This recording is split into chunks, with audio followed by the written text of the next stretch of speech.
Hello and welcome. This is TVC News at 7. We'll begin in Abuja, where the federal government is insisting it has recorded more success in all sectors than the past administrations. Minister of Information Lai Mohammed took a swipe at the opposition People's Democratic Party for undermining its achievements as a governing party. Lai Mohammed challenged the PDP to produce its own scorecard for its 16 years of leadership in all areas, if indeed it's performed better. He also highlighted the achievements of the Buhari administration in the last 7 years, stating that the present economic hardship experienced by Nigerians is not restricted to the country, as it is a global phenomenon. Still in the nation's capital, a federal high court in Abuja has refused to grant the application for bail filed by suspended Deputy Commissioner of Police Apc and Assistant Commissioner of Police Sunday Bua. Justice Emeka Nwite, in a ruling, held that the prosecution has placed sufficient material before the court to warrant the refusal of bail to both senior police officers. Judiciary correspondent Celestine Area reports. The NDLEA, in its counter affidavit to Mr. Kyari's bail application, held that it is inappropriate to grant bail to the applicant because of the facts and circumstances of the case. The applicant is already facing extradition on charges of wire fraud. The second applicant, who is an Assistant Commissioner of Police, is under investigation for money laundering and may face similar charges. The NDLEA insisted that the applicant had had dealings with criminals in line of duty and may be inclined to engage them to interfere with the evidence. It also argued that the medical challenges of the applicant is not beyond the capacity of the NDLEA. The applicant was also described as a flight risk who might jump bail. It was on this premise that the court refused the bail application of the first and second applicants. Instead, Justice Nwite granted accelerated hearing of the case. The court also refused bail application by the fourth and fifth defendant, Inspector Samuel Agrippa and Inspector John Nuhu, on grounds that the NDLEA has established criminal responsibility against them. The court remanded the defendants in the correctional center. The court will on the 28th of April deliver its ruling on the validity to review the facts in the case of the 6th and 7th defendants who had pleaded guilty. Celestina Area, TVC News, Abuja.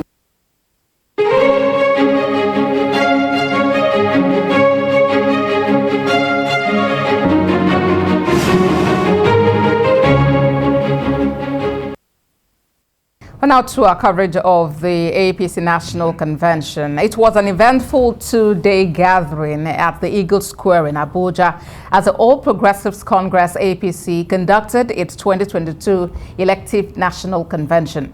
The party finally has its legitimate national working committee in place. While it was a fulfilling moment for the newly elected members and their supporters, disgruntled contestants had to set aside personal interests for the good of the party. As the APC will now set its sight on winning the 2023 general election, attention shifts to the party's presidential primaries. With the outcome of the convention, the coming days are expected to hold a lot of activities.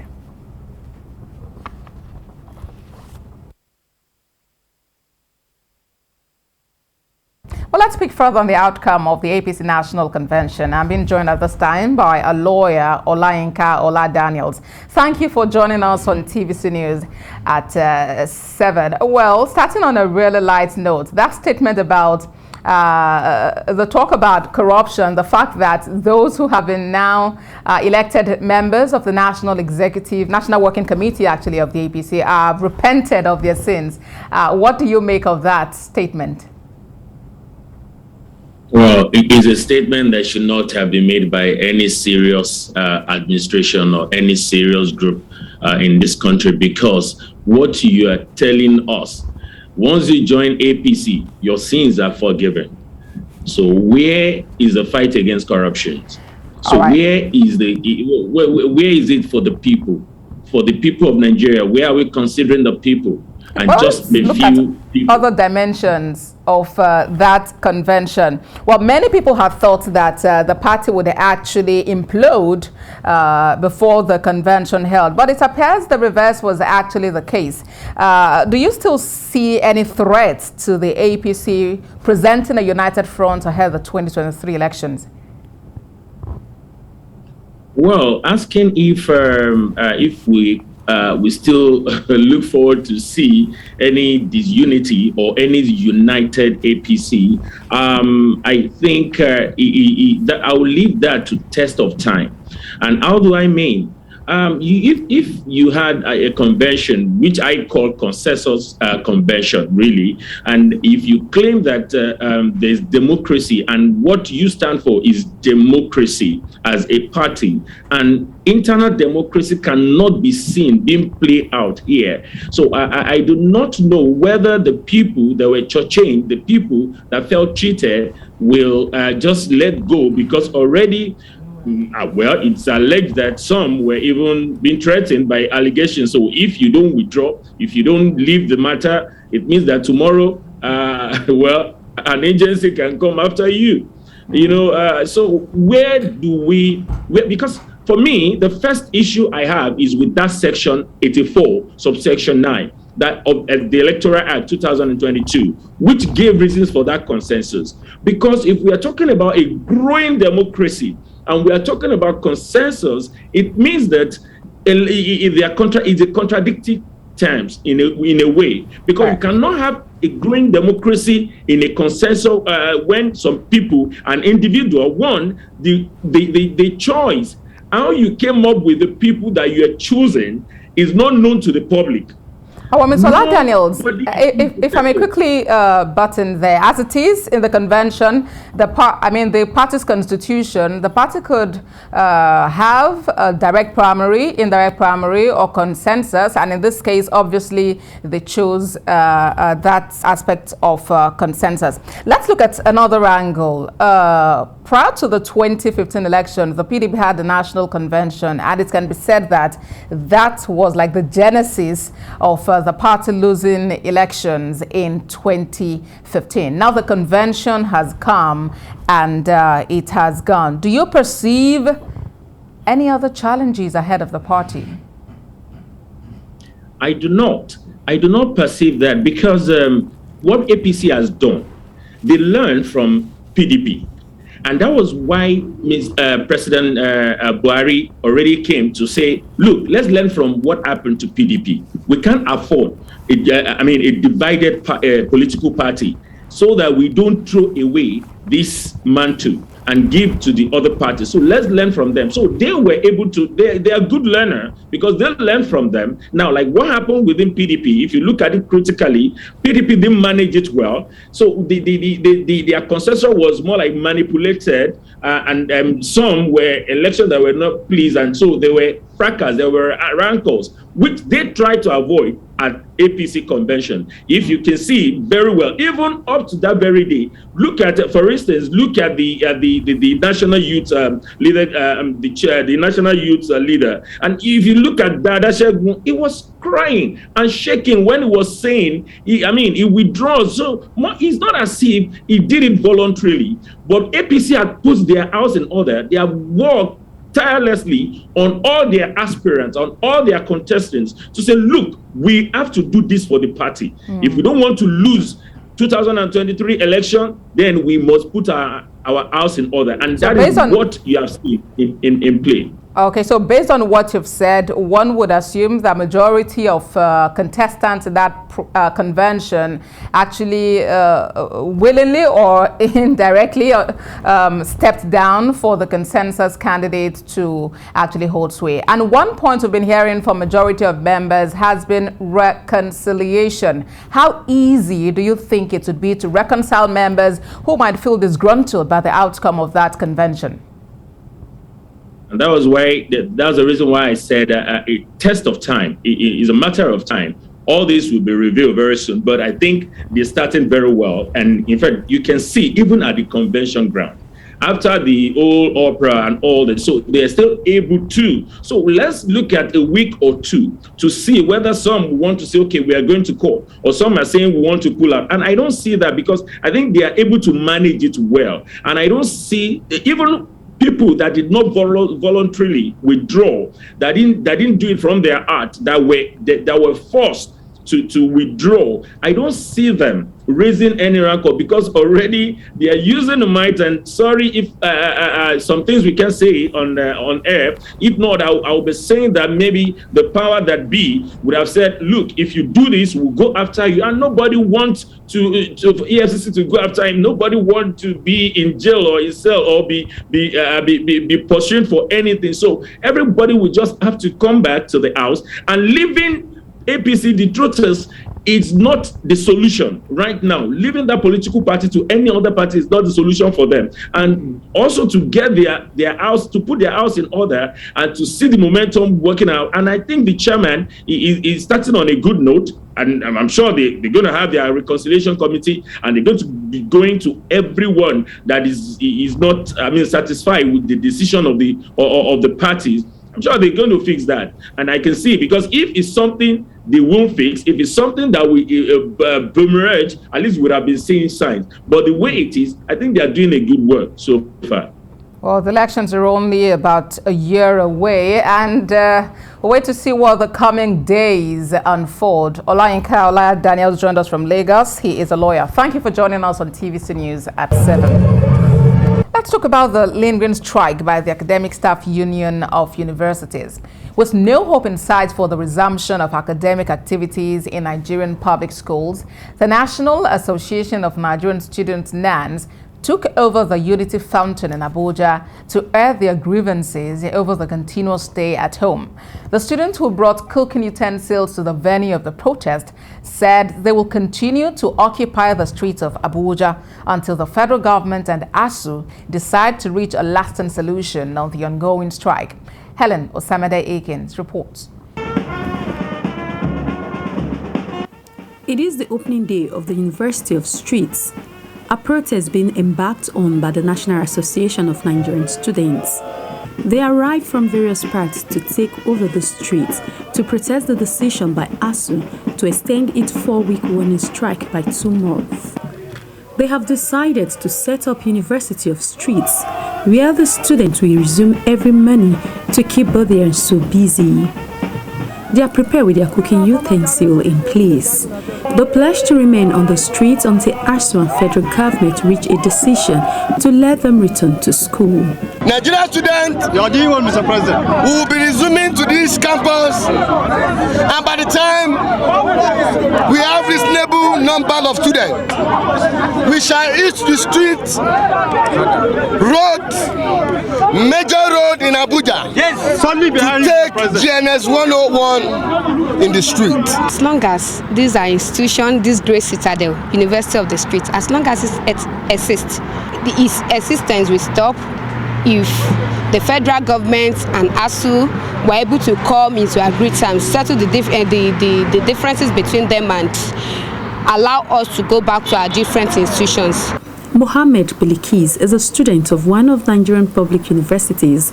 She should have been in her final year by now, but she has been left behind by her counterparts in private universities due to the continuous strike by ASU. We call off strike. They should answer us students. We are tired of staying at home. We have been at home for long, and it's enough.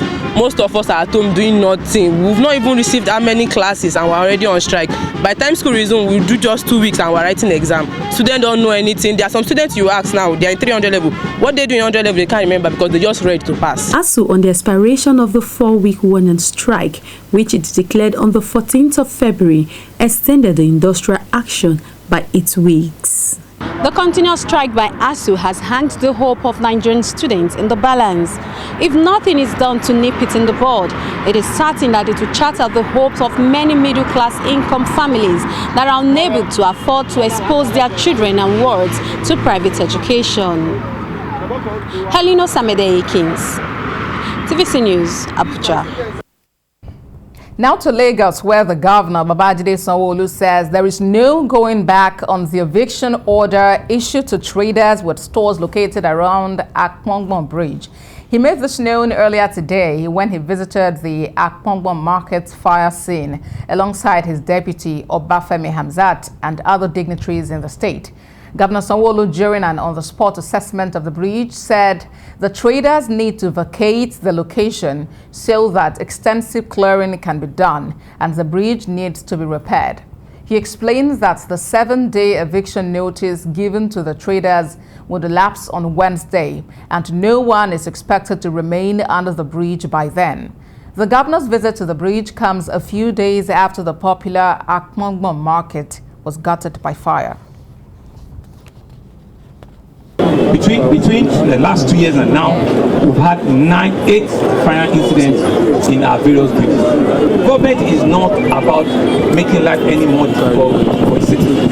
That's not the plan. But it's for the citizens to know that their commerce and their activity needs to be done in proper markets, in places that have been designated as proper markets. I will work with the special advisor CBD and the local government chairman. I will see how we bring forward representative of the traders, and we can both identify where we can reallocate or relocate them to very, very, very quickly. And these are some of the things that we're going to do to ensure that they do not miss their source of livelihood. Lagos State Governor Babajide Sanwo-Olu there. Let's talk security now. A Catholic priest, Leo Raphael, with other travelers have been kidnapped by armed terrorists on their way to Sarakin Power, headquarters of Munya local government. Father Leo is a parish priest of St. Mary's Catholic Church, Sarakin Power. Sources say armed men blocked the main road to Sarakin Power and several unsuspecting travelers ran into them. Large movement of terrorists riding on motorcycles had been sighted by villagers the previous day in the villages of Munya local government area of Naija State. Reports say the terrorists were moving unchallenged, with each motorcycle rider carrying 1 or 2 persons holding assault rifles and some of them wearing military camouflage uniforms.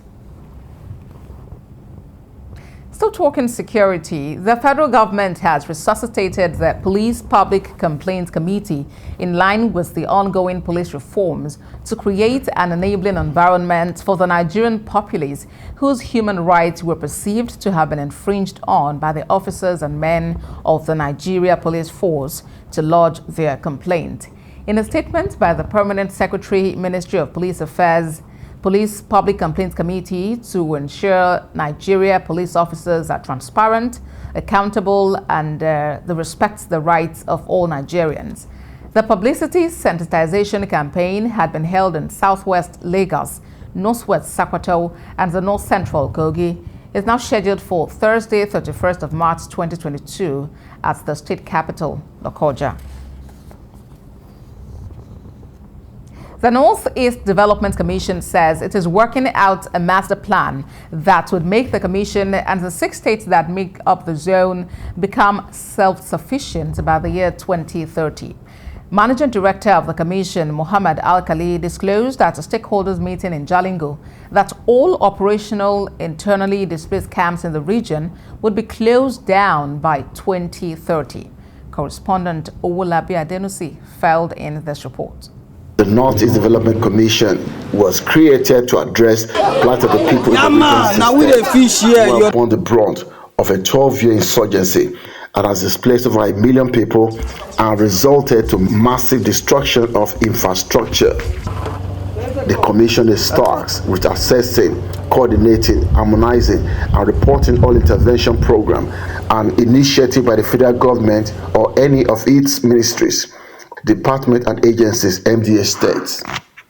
In line with this core mandate, in this consultative meeting with the Taraba State stakeholders on the Northeast Stabilization and Development Master Plan, NESDMP, the Managing Director of the Commission, Mohammed Goni Alkali, says the Stabilization and Development Master Plan, NESDMP, the Commission is developing for the Northeast region is to ensure states in the zone become self-sufficient. The ultimate aim of the master plan is to eliminate dependence on federal allocation by 2030. The situation in the Northeast is very fluid. It is changing. And our plan is a holistic plan, but it takes into consideration the fluidity of the situation and the need to make adjustments as the needs arises. Chairman of the committee heading the master plan project explained the time frame for the implementation of the master plan will also see to the closure of internally displaced persons IDP camps across the state. By 2030, we wouldn't want to have any IDP camp remaining in the whole region. In fact, as we speak now, in the preceding year, that's 2021, about 4 camps were closed down in Borno State, and that's why we have the concentration of IDPs. Taraba State Governor Darius Ishaku, who also spoke, promised the continuous support of the state government to the activities of the NEDC.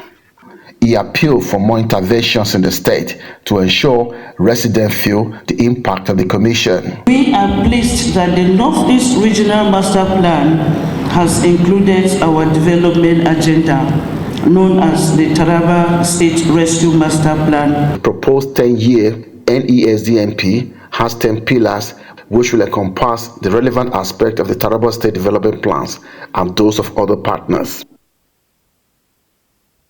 About 3,000 internally displaced persons taking refuge at Dogon Iche Camp, Maiduguri, have benefited from free medical outreach courtesy of the Medical Women's Association of Nigeria. The intervention is aimed at improving their health before they're resettled back to their communities. TVC News' Jesse Tafida reports. The healthcare needs of internally displaced persons has continued to be of concern to many.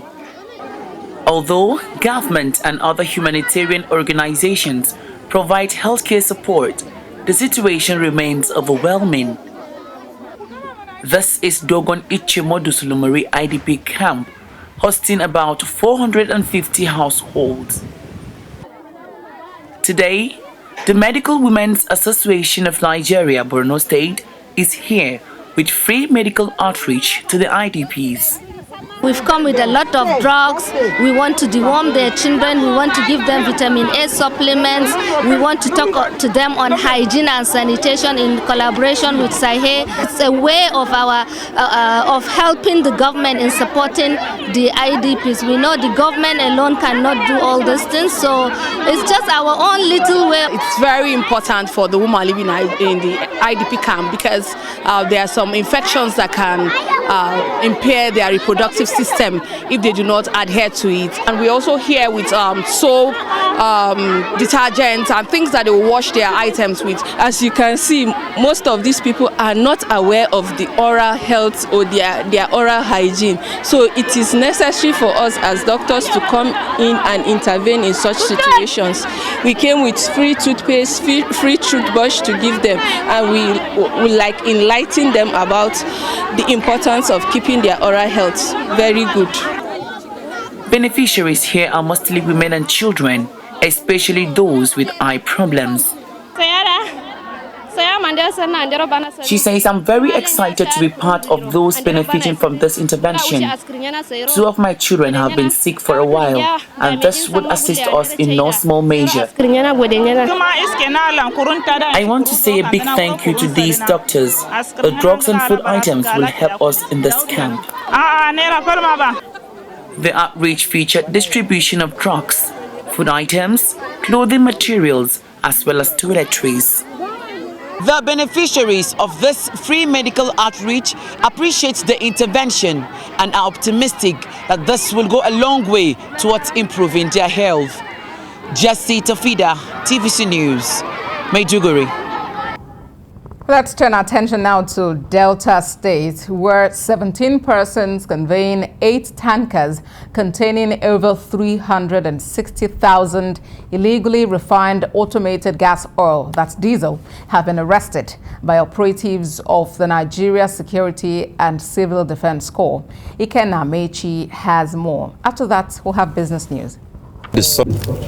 Parading the suspects here at the exhibit yard of the command of the Corps, it is obvious that this effort in ridding the state of vandals and oil thieves, together with the recent involvement of the Commandant General's Special Intelligence Squad, is yielding positive results with the number of articulated vehicles and products here. The reason the Corps is calling for quicker dispensation of justice to decongest the place. The suspects currently are under investigation, intensive investigation, to get first-hand information not only on the drivers and the suspect, but information that will lead us down to the creeks, their informants. How do they get this product? Where do they get it? But what we are using this opportunity to also beg that the judicial process should also speed up the case of the Nigerian Security and Civil Defense Corps, so that, because like as you can see now, the yard is getting filled up. While investigation is ongoing, the NSCDC is looking beyond the arrest of these conveyors of the illegal products to those behind oil theft and operators of illegal refineries. It is no longer business as usual when we only arrest the drivers and their motorboy. This time around, we'll go down to the creeks, we'll arrest the owners of the trucks, we'll arrest their sponsors, we'll also arrest and prosecute owners of landed properties being used for these dastard acts. We have confiscated properties used for pipeline vandalism and crude oil theft in the country.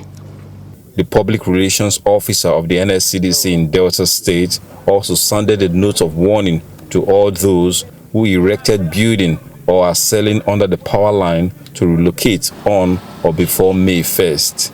Ikenna Amechi, TVC News, Asaba. Well, some business news. The Association of Chartered Certified Accountants, ACCA, has commended the Lagos State government for promoting effective capacity building, resilience, and flexibility in the state public finance sector. Blessed Omonose has the report. Good governance and an excellent accounting standard has been attributed as the main thrust in achieving an effective public financial management service in the public sector across the country.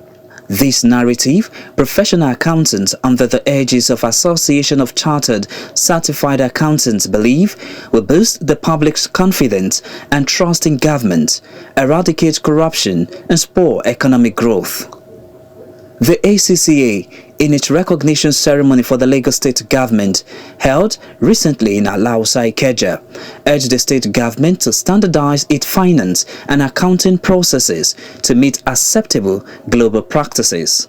Obviously, I think the COVID has thrown up a lot of gaps and opportunity in governance and public finance management across the world. And I think the essence of this session is to see where there are opportunities and how improvements can be made to come about by collaborating with organizations such as ACCA, and also just showing current researches that's going to help support, improve delivery of public finance management. On the significant role professional accountants play in the management of public finance, these accounting practitioners say a robust engagement of professionals will bring about accountability and sustainable development in the public space. Professional accountants manage finance. They are also custodians of data, and they are also, very pivotal to developing economic growth. Accountant has a major role to play. As far as financial management is concerned, it is finance from the beginning and finance to the end. So you need professional accountants to run the process of ensuring that management of finances within the public sector is effectively done. Highlight of this gathering is the Special Recognition Award presented to Governor Babajide Sanwo-Olu for his effort in promoting professionalism in handling the finances of the state. Blessed Omonose, TVC News, Lagos. While current global challenges are impacting Nigeria's trade volume, the operators of PTML ports say that the slow trading transactions recorded so far in the nation's ports can be attributed to rising inflationary trends. Ifunanya Eze has that report. PTML is a rolling rollout port that handles huge volumes of vehicle imports in Nigeria. But the recent controversy over the implementation of the Vehicle Identification Number Valuation Policy has resulted in congestion and backlogs of uncleared vehicles. The managing director of PTML Port says that disagreements over the new duty regime for imported vehicles have built up costs for both importers and port operators. As at now, we are still clearing the backlog of all these cars. We had one ship which was basically sitting in the terminal for like 20 days. And this is extraordinary because our ships, basically, their turnaround time is like 2 days. So for this ship to stay for 20 days, it was a major problem for us. It was a huge financial loss for us. And of course, it created a lot of additional costs to everyone because there were additional costs of storage, because the car stayed in the port for much longer. Of course, from our side, we helped our clients, we waived the storage, and this was an extra cost again for us. So anytime, the port is stopped, is a huge financial loss for everyone. Speaking on trade projections for 2022, he knows that current global challenges have spiked inflation, leading to slow trade volume at the seaports. Nigeria imports a lot of intermediary goods which are used by Nigerian manufacturers to produce something else. So these are required, and when these inputs are becoming more expensive, of course also the final product is becoming much more expensive. And this is what we are seeing in Nigeria at the moment. Inflation is very high and is growing, and the purchasing power of people is shrinking. So they are not able to consume as before. And so there is clearly a slowing down of the economy. He maintains that government should strike a balance by applying realistic values for vehicle duty payment. Ifunanya Eze, TVC News, Lagos. Well, from the ports to the exchange, where prices of company shares were down again at the stock market, as many investors maintain low appetite for securities transactions. Effiong Gekop has more. Stock market bears returned to different trading sectors of the market, held down prices of companies' shares in other markets' activities. Investors lost over 10 billion naira on the back of dropping prices and pressures from sales windows. Trade index came down by 0.17% to emphasize losses on investment. Big business losers were Len Africa, Unity Bank, Keveton Aviation, FCMB and Transcorp. On the windows of top trade gainers were Better Glass and PZ, as forces of demand improved their stock values beyond 9%. Other gainers included Livestock Feed, Linkage Assurance and Jayes Bank. Trade volume was 359 million shares with the value of 2.61 billion naira. Many investment managers said the market was going through fatigue. Effiong Gekop, TVC News, Lagos. Well, outside our shores, Asian shares fluttered and oil prices slid today as the coronavirus lockdown in Shanghai hit economic activities, while the yuan extended its stomach-crunching descent as the Bank of Japan stood in the way of higher yields. Well, risk sentiment was helped by hopes of progress in Russia and Ukraine peace talks to be held in Turkey this week after President Vladimir Zelensky said Ukraine was prepared to discuss adopting a neutral status as part of the deal. The equities action was muted, with MSCI's broadest index of Asian Pacific shares outside Japan flat. The index was down 2.1% for the month, but well above recent lows as Chinese blue chips shared 0.8%. Japan's Nikkei lost 0.4%, but is still almost 6% firmer for the month as a sinking yuan promised to boost exporters' earnings. S&P 500 stock futures eased 0.3%, while Nasdaq futures slipped 0.4%. Euro stock 50 futures managed to add 0.3% and FTSE futures 0.2%. Wall Street has so far proved remarkably resilient, to radically move hawkish Federal Reserve market, pricing 8 hikes for the remaining 6 policy meetings this year, taking the funds rate to 2.5 to about 2.75%. We're wrapping up business now. Oil prices on the international market tumbled more than $5 today as fears over weaker fuel demand in China grew after financial hub Shanghai launched a 2-stage lockdown to contain the surge in COVID-19 infections. While U.S. West Texas Intermediate crude recorded a price dip of 4.38% to hit $108.90 per barrel. Brent sells at $115.90, registering a downward price margin of 3.96%. Bonnie Light's performance is starting the week in the green territory with a price increase of 0.67% to sell at $120.70 per barrel. For the OPEC basket, crude oil dealers offer $118.70, recording an uptick of 1.52%. That's business. We'll take a break.